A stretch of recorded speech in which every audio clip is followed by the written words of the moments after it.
تخيل لو صحيت يوم من النوم لقيت شركة سامسونج وابل قفلوا تماما. غريب صح؟ بس ده بالظبط اللي حصل مع شركة نوكيا.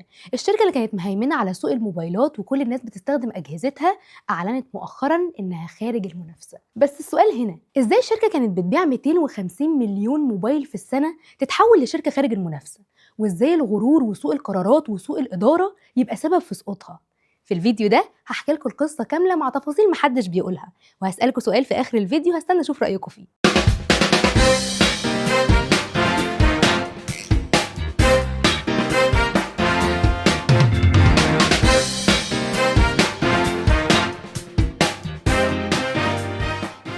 نوكيا بدأت سنة 1865 مش كموبايلات، لا كشركة ورق في فنلندا. في الستينات بدأت تركز على الاتصالات ودي كانت نقطة التحول، وفي التسعينات نوكيا دخلت عالم الموبايلات بقوة وكانت كل الناس بتشتري موبايلاتها.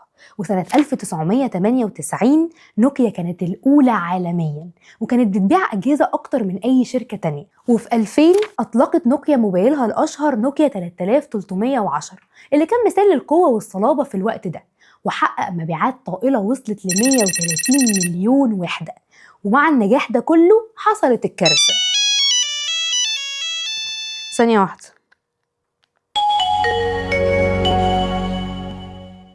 في 2007 ابل نزلت أول آيفون، شاشة تاتش، تجربة مستخدم مختلفة، وآب ستور غير أي حاجة شافتها السوق قبل كده. نوكيا في الوقت ده كانت متكبرة وكانت رافضة تعترف إن العالم بيتغير، وفضلت متمسكة بنظام التشغيل بتاعها سيمبيان في الوقت اللي ظهر فيه جوجل وعمل تجربة مستخدم مختلفة مع أندرويد.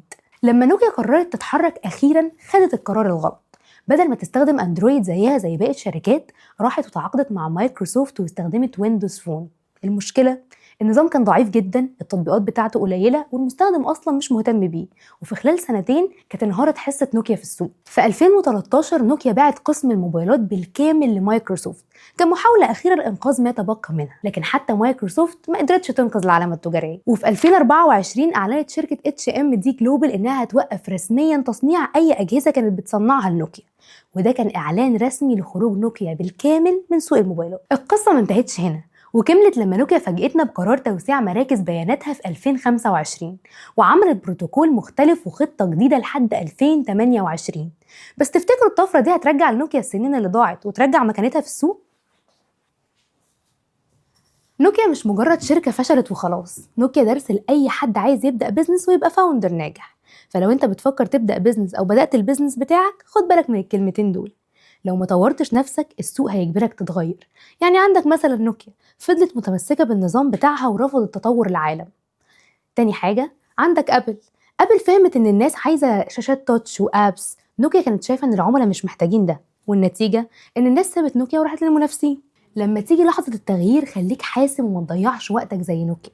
قرار شراكة نوكيا مع مايكروسوفت واستخدامها الويندوز فون كان من أسوأ قراراتها، عشان كده لما تيجي تختار شريك ادرس الموضوع ده كويس جدا. خليك حريص انك تستغل كل فرصة قبل ما تضيع. انت متخيل كم الارباح اللي ضيعتها نوكيا على نفسها بسبب قراراتها الغلط؟ وبرغم كل ده نوكيا ما كانتش مجرد شركة، نوكيا كانت طفرة لجيل كامل. بس النجاح مش دايم، واي شركة مش هتطور من نفسها هيكون مصيرها في النهاية انها تختفي زي نوكيا. ويجي هنا دور السؤال اللي عايز اخد رأيكم فيه، تفتكروا نوكيا تقدر تقوم تاني وتطبق مقولة ما يقع الا الشاطر؟ انا من رايي كانوا محتاجين يتابعوا فاوندرز. سيبوا لي رايكم في الكومنتس وابعتوا الفيديو ده لاي حد عنده مشروع ومحتاج يستفيد من خبرات الشركات الكبيره.